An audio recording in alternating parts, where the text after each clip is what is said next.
Hey guys, welcome back to my YouTube channel. और मैं ऐसा करता हूँ कि आप सभी ठीक होंगे। तो फिर गाइस आज हम देखने वाले हैं वायरस के बारे में।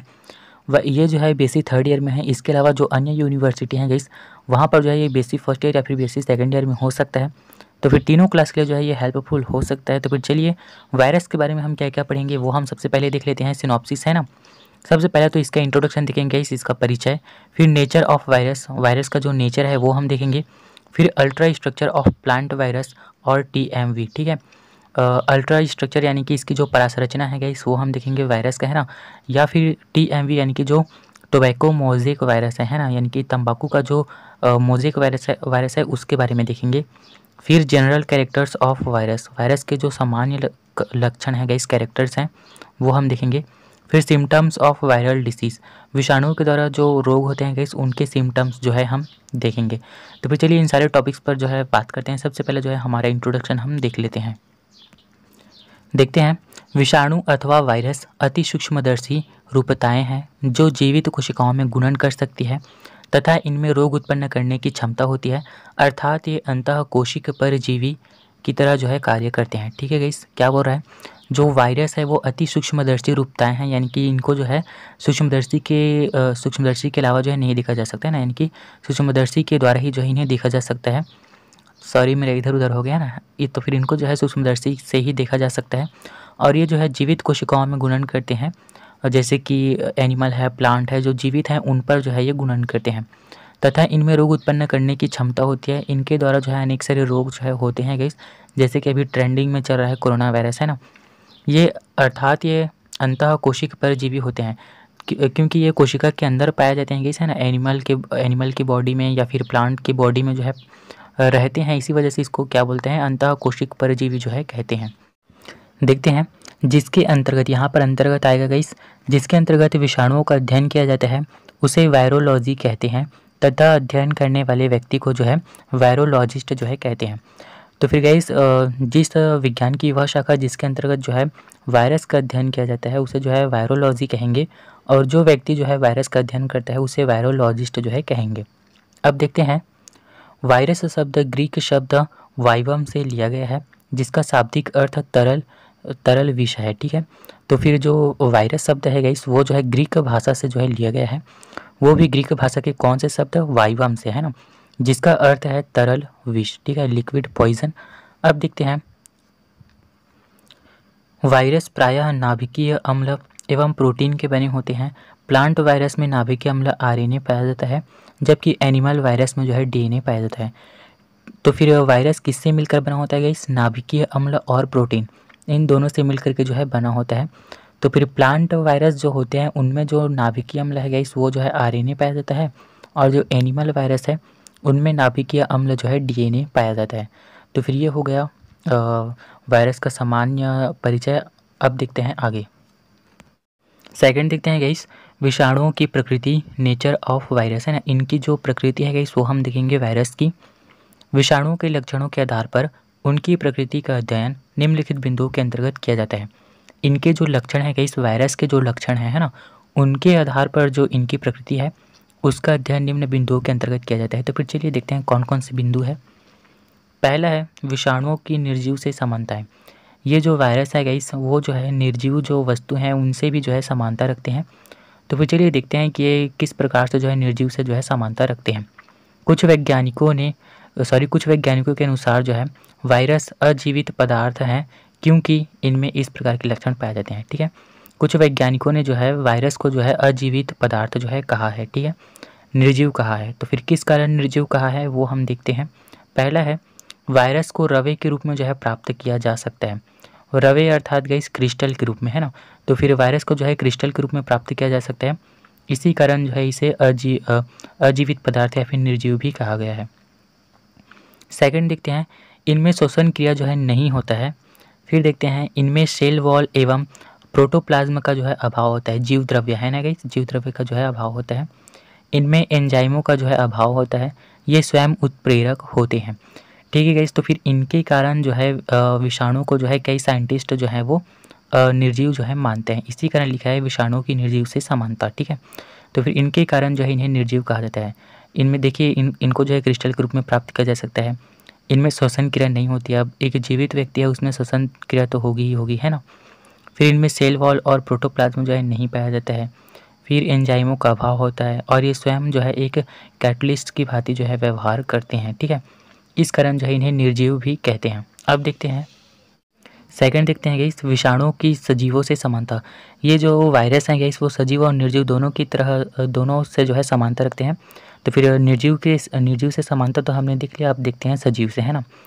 इसमें जो है ग्रोथ एवं रिप्रोडक्शन जो है होता है। ग्रोथ यानी कि वृद्धि होती है गाइस, और इनमें प्रजनन भी जो है होता है। ये केवल जीवित कोशिकाओं में ही परजीवी होते हैं, अर्थात ये अनिवार्य परजीवी होते हैं। यानी कि ये जो है गाइस जीवित कोशिकाओं से ही अपना जो है पोषण ग्रहण करते हैं, ठीक है। जैसे कि एनिमल है या फिर प्लांट, ठीक है, जीवित कोशिकाओं से ही अपना पोषण जो है ग्रहण करेंगे। ये प्रोटीन एवं न्यूक्लिक अम्ल के जो है बने होते हैं। किससे बने होते हैं गाइस? प्रोटीन और न्यूक्लिक अम्ल। न्यूक्लिक अम्ल अर्थात डीएनए या फिर आरएनए, ठीक है। ये केवल लिविंग होस्ट के अंदर ही जनन करते हैं, यानी कि जीवित पोषकों पे है ना, जैसे कि प्लांट और एनिमल में। इनमें उच्च अनुकूलन क्षमता होती है गाइस, यानी कि ये किसी भी वातावरण में जो है अपने ढल जाते हैं ना, अनुकूल हो जाते हैं। इनमें म्यूटेशन जो है होता है, म्यूटेशन यानी कि उत्परिवर्तन जो है इनमें होता है, ठीक है। फिर देखते हैं गुणन केवल जैविक सेल में ही संभव है, और इनका जो गुणन है गाइस वो केवल जैविक सेल यानी कि लिविंग होस्ट जिसे भी हम कह सकते हैं। लिविंग होस्ट यानी कि जीवित पोषक, जैविक सेल यानी कि जीवित कोशिका, ठीक है। तो फिर ये सारा जो लक्षण है गाइस, इन लक्षणों के कारण भी जो है हम वायरस को जो है सजीव कहते हैं, ठीक है। तो फिर ये हो गया सजीव एवं निर्जीव से समानता। अब देखते हैं आगे थर्ड, देखते हैं गाइस पादप विषाणुओं या टीएमवी की अति सूक्ष्म संरचना, ठीक है। पादप वायरस यानी कि प्लांट वायरस है ना, और टीएमवी एक प्रकार का प्लांट वायरस है यानी कि टोबैको मोज़ेक वायरस है ना। टोबैको मोज़ेक वायरस जो है तंबाकू का वायरस है। तो फिर चलिए देखते हैं।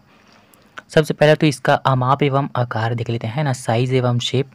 तो फिर वायरस जो है न्यूक्लियो प्रोटीन के बने होते हैं। न्यूक्लियो प्रोटीन यानी कि न्यूक्लिक अम्ल और प्रोटीन के बने होते हैं, इसी वजह से इसको जो है न्यूक्लियो प्रोटीन जो है हम कह सकते हैं, ठीक है। तो फिर वायरस जो है न्यूक्लियो प्रोटीन के बने होते हैं, जिनका आकार 10 nm से यानी कि नैनोमीटर से जो है 300 nm तक 300 नैनोमीटर तक जो है होता है।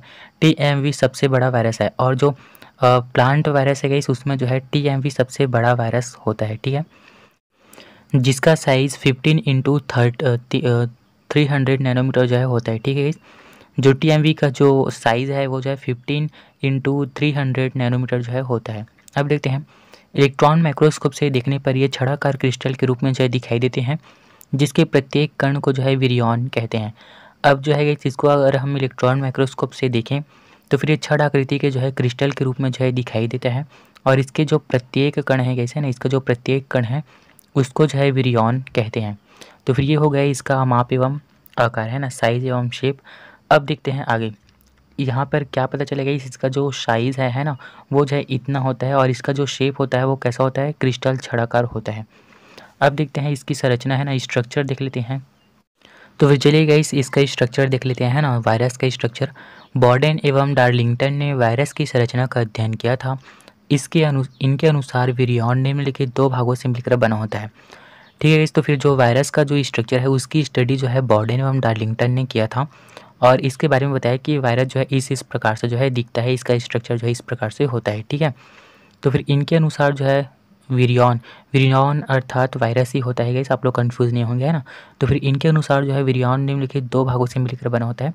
कौन कौन से भागों से मिलकर बना होता है, चलिए देखते हैं। पहला है प्रोटीन आवरण, है ना, एवं नाभिकीय अम्लों से बना भीतरी कोर, ठीक है गाइस। तो फिर मैं यहाँ पे बता दूँ जो उनका बाह्य आवरण है गाइस, वायरस का जो बाह्य आवरण है वो जो है प्रोटीन का बना होता है, और इसका जो भीतर का जो भाग होता है वो नाभिकीय अम्लों से जो है बना होता है। नाभिकीय अम्ल अर्थात डीएनए या फिर आरएनए, ठीक है। अब देखते हैं आगे, टोबैको मोज़ेक वायरस यानी कि टीएमवी का इलेक्ट्रॉन माइक्रोस्कोप से अध्ययन करने पर ज्ञात होता है कि यह एक छड़ाकार क्रिस्टल के रूप में जो है होता है, ठीक है। जो टोबैको मोज़ेक वायरस है ना, तंबाकू का जो मोज़ेक वायरस है उसको अगर हम इलेक्ट्रॉन माइक्रोस्कोप से देखें तो फिर हमें यह ज्ञात होता है कि इसका जो संरचना है या फिर इसका जो आकार है वो जो है छड़ाकार होता है, वो भी कैसा, क्रिस्टल के रूप में जो है होता है, ठीक है, जिसका आकार जो है 15 इंटू 300 नैनोमीटर जो है होता है। फेकलिंग, क्लग एवं होल्मेस के अनुसार टीएमवी का बाह्य आवरण प्रोटीन का बना होता है, जिसे कैप्सिड जो है कहते हैं। अब फेकलिंग क्लग एवं हेल्मेज के अनुसार जो है गाइस, ये जो TMV वायरस है ना, इसका जो बाह्य आवरण है वो प्रोटीन का बना होता है, और इसके प्रोटीन के आवरण का जो प्रोटीन से मिलकर जो भाग बना होता है उसे जो है कैप्सिड जो है कहते हैं। ठीक है, तो फिर अब चलिए देखते हैं आगे। प्रत्येक कैप्सिड प्रोटीन की छोटी छोटी उप इकाइयों का जो है बना होता है, जिन्हें कैप्सोमियर जो है कहते हैं। ठीक है, जो कैप्सिड है ना, प्रोटीन का जो बाह्य आवरण है उसे कैप्सिड कहते हैं। तो फिर जो कैप्सिड है वो प्रोटीन की छोटी छोटी उप इकाइयों का जो है बना होता है, जिन्हें कैप्सोमियर्स जो है कहते हैं। तो फिर चलिए इसका हम जो वायरस का जो डायग्राम है गाइस वो हम देख लेते हैं अच्छे से, है ना। तो फिर इमेज डायग्राम देख के आप लोग कुछ इमेजिन कर रहे होंगे, केले का गुच्छा टाइप जो है लग रहा है ना। तो फिर केले का गुच्छा टाइप जो है आप लोगों को डायग्राम बना लेना है, और ऊपर में इस प्रकार से जो है ऐसे राउंड राउंड करते हुए ऊपर ले जाना है, और इसमें छोटा छोटा बिंदु जो है बना लेना है। ये जो है RNA स्ट्रैंड है गाइस, RNA श्रृंखला है। ये जो है वायरस का जो है बाहरी भाग है जो कि प्रोटीन का बना होता है, और इसका भीतरी भाग जो है न्यूक्लिक अम्ल का बना होता है। न्यूक्लिक अम्ल यानी कि DNA या फिर RNA का। तो फिर ये जो है प्लांट का वायरस है, इसी वजह से इसमें जो है RNA स्ट्रैंड जो है पाया जाएगा। अब देखिए यहाँ पर अगर इसका हम अनुप्रस्थ काट देखें, है ना, तो फिर ये इस प्रकार से जो है दिखाई देता है। तो फिर ये इसका RNA स्ट्रैंड है, और ये जो है इसका कैप्सिड है ना। इसको हम बोल सकते हैं प्रोटीन सब यूनिट्स और कैप्सोमियर्स। ठीक है, तो फिर ये डायग्राम जो है आप लोग बना लेंगे गाइस। नीचे आप लोग लिख लेंगे गाइस फिग TMV यानी कि टोबैको मोज़ेक वायरस का जनरल तथा इलेक्ट्रॉन माइक्रोस्कोपिक स्ट्रक्चर। ठीक है, अब देखते हैं आगे। प्रत्येक वायरस में इनकी निश्चित संख्या होती है। TMV में जो है कैप्सोमियर की संख्या जो है 2130 जो है होती है। यहाँ पर प्रत्येक वायरस की संख्या जो है निश्चित होती है। किसकी संख्या निश्चित होती है गाइस? कैप्सोमियर्स की। ठीक है, जिन्हें कैप्सोमियर्स कहते हैं। हमने यहाँ पे कैप्सोमियर्स पे अंत किया था, तो फिर यहाँ पर जो है कैप्सोमियर के बारे में जो है बता रहा है। प्रत्येक वायरस में जो है कैप्सोमियर्स की जो संख्या है गाइस वो जो है निश्चित होती है। इतना रहेगा मतलब उतना ही रहेगा, उससे ना ही ज़्यादा ना ही उससे कम। ठीक है, तो फिर जो TMV वायरस है उसमें जो है कैप्सोमियर की जो संख्या है गाइस वो जो है 2130 जो है होता है। ठीक है, अब देखते हैं आगे। वायरस का नाभिकीय अम्ल वाला भाग DNA या RNA का बना होता है। TMV में यह भाग RNA का बना होता है। इस RNA में लगभग 6400 न्यूक्लियोटाइड्स जो है पाए जाते हैं। ठीक है गाइस, यहाँ पर क्या लिखा है, जो वायरस का जो नाभिकीय अम्ल वाला पार्ट है गाइस वो DNA या फिर RNA का बना होता है, जो कि मैं पहले से ही आप लोगों को बता रहा हूँ, है ना। तो फिर जो TMV का जो यह वाला भाग है ना, यानी कि जो नाभिकीय अम्ल वाला भाग है वो जो है RNA का बना होता है, जो कि हमने डायग्राम में देखा है।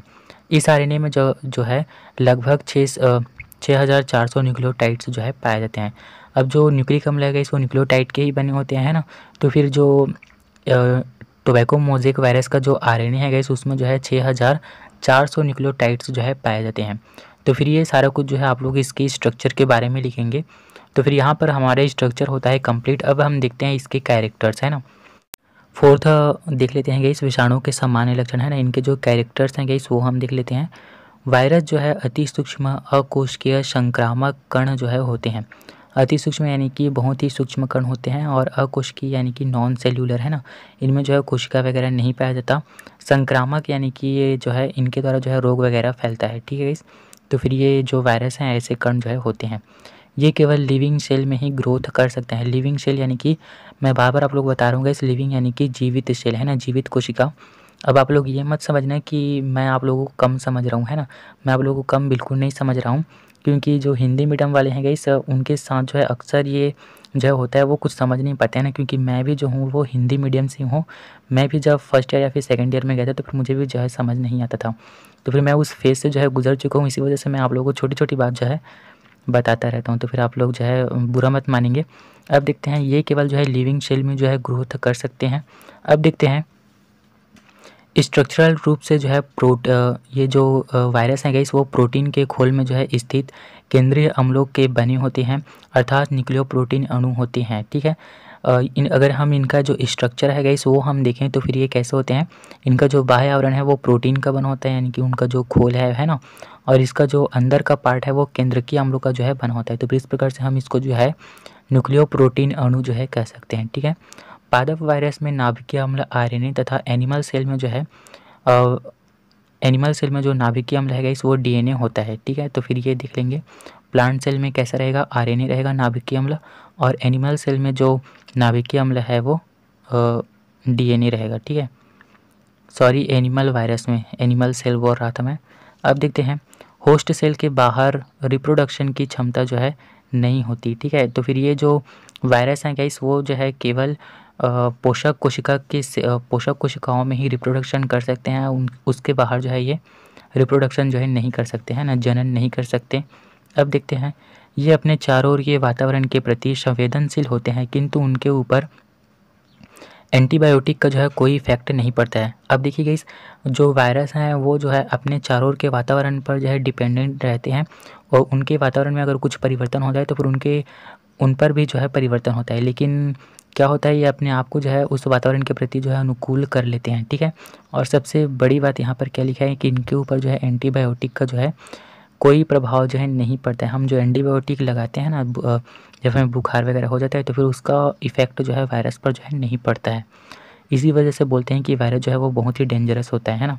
अब देखते हैं आगे 6 पॉइंट देखते हैं, कोई भी वायरस जो है मृतोपजीवी नहीं होता है। ठीक है गाइस, तो फिर ये केवल लिविंग सेल में ही बस पोषण ग्रहण करते हैं, मृत जीवों से पोषण जो है ग्रहण नहीं करते। ठीक है, तो फिर यही लिखा है ये जो है मृतोपजीवी नहीं होते हैं।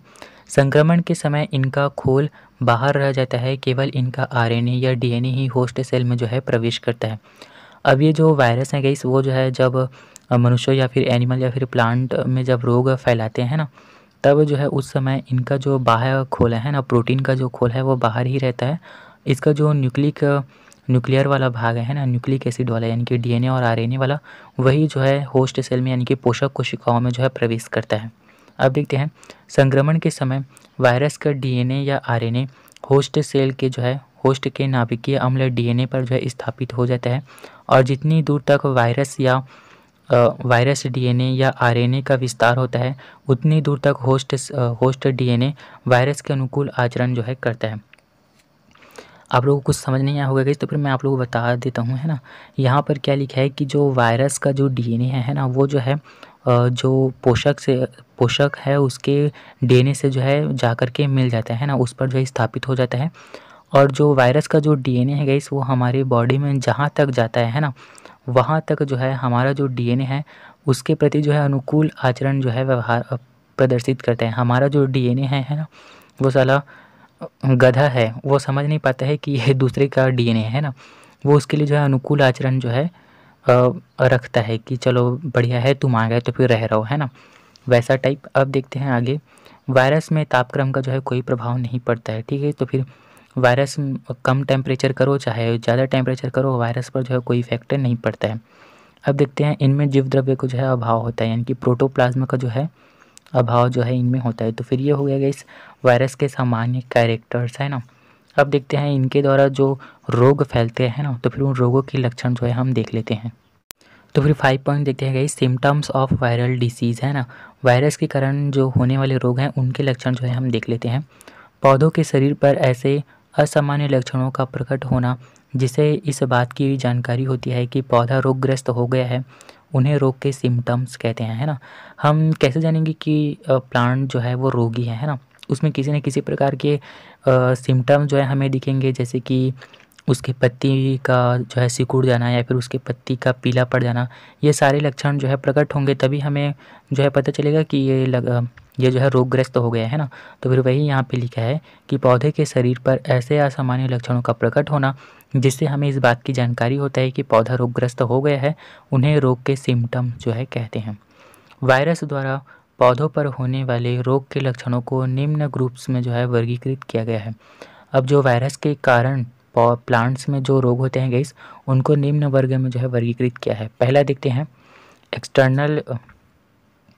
एक्सटर्नल सिम्टम्स, यानी कि बाह्य लक्षण हम देख लेते हैं ना।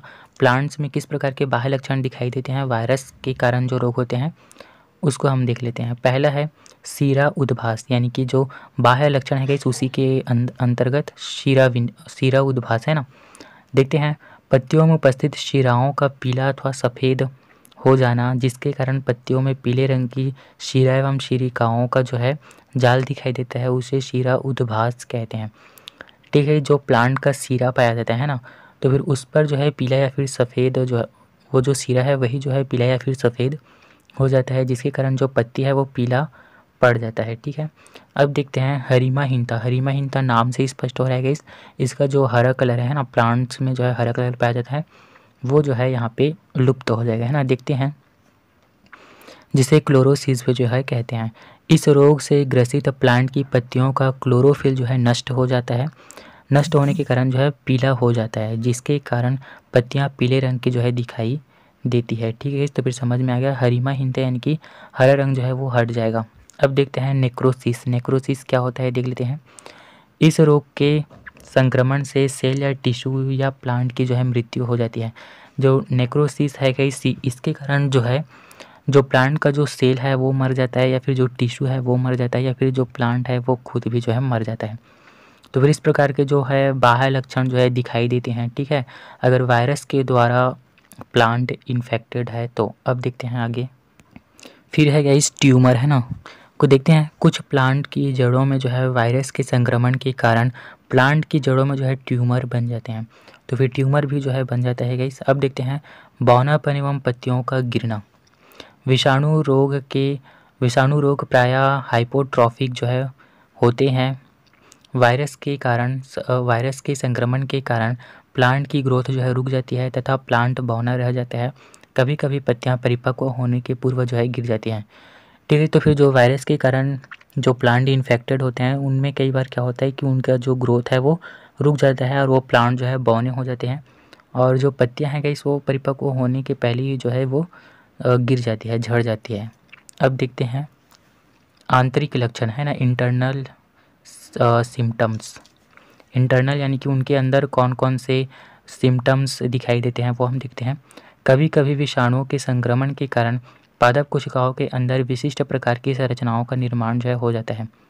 ठीक है, इस कई बार क्या होता है कि जो वायरस से इन्फेक्टेड प्लांट है ना, उनमें जो है कुछ कुछ परिवर्तन हो जाता है और उनकी कोशिकाओं के अंदर जो है अन्य प्रकार की जो संरचना है वो जो है निर्मित हो जाती है। जैसे तंबाकू के मोज़ेक वायरस, है ना, टीएमवी, और पीएमवी यानी कि पोटैटो मोज़ेक वायरस रोग में सेल के अंदर जो है सूचियाकार क्रिस्टलों या एक्स बॉडीज़ का निर्माण जो है हो जाता है। ठीक है, तो फिर इस प्रकार से भी जो है वायरस के इन्फेक्शन के कारण जो है या फिर उनके संक्रमण के कारण जो है प्लांट के अंदर जो है अन्य संरचनाएं जो है बन जाती है। ठीक है, जैसे कि क्या लिखा है, सूचियाकार क्रिस्टल या फिर एक्स बॉडीज़ का निर्माण जो है हो जाता है। अब देखते हैं आगे, थर्ड देखते हैं गाइस प्रकार्यात्मक लक्षण। जो प्लांट के कार्य करने की क्षमता है उस पर भी जो है प्रभाव पड़ता है, तो फिर वो हम देख लेते हैं। विषाणु के संक्रमण के कारण प्लांट्स में फोटोसिंथेसिस की जो दर है गाइस वो उसमें जो है अत्यधिक वृद्धि हो जाती है, जिसके कारण प्लांट की उपापचयी क्रियाओं पर जो है अत्यधिक प्रभाव पड़ता है। ठीक है, जो वायरस के कारण जो संक्रमण होता है प्लांट में, तो फिर प्लांट की जो फोटोसिंथेसिस है ना, प्रकाश संश्लेषण की जो क्रिया है गाइस वो जो है बढ़ जाती है, जिसके कारण उनके जो उपापचयी जो क्रियाएं हैं वो जो है अत्यधिक प्रभावित होती है। अब देखिए गाइस, हम भी अगर अत्यधिक खाना खा लें तो फिर क्या होगा, है ना, उल्टी वगैरह होगा और खाना जो है नहीं पचेगा, है ना। तो फिर वही यहाँ पर हो रहा है। इसके अलावा आप लोग जो है अन्य जो प्लांट्स के अंदर कार्य होते हैं वो भी जो है आप लोग इसके अंतर्गत लिख सकते हैं। ठीक है, तो फिर गाइस आई होप ये वीडियो आप लोग के लिए हेल्पफुल हुआ है। अगर हुआ है तो फिर प्लीज़ वीडियो को लाइक करेंगे, चैनल को सब्सक्राइब करेंगे, दोस्तों भी शेयर करेंगे ताकि उनको भी फ़ायदा हो। और थैंक यू गाइस।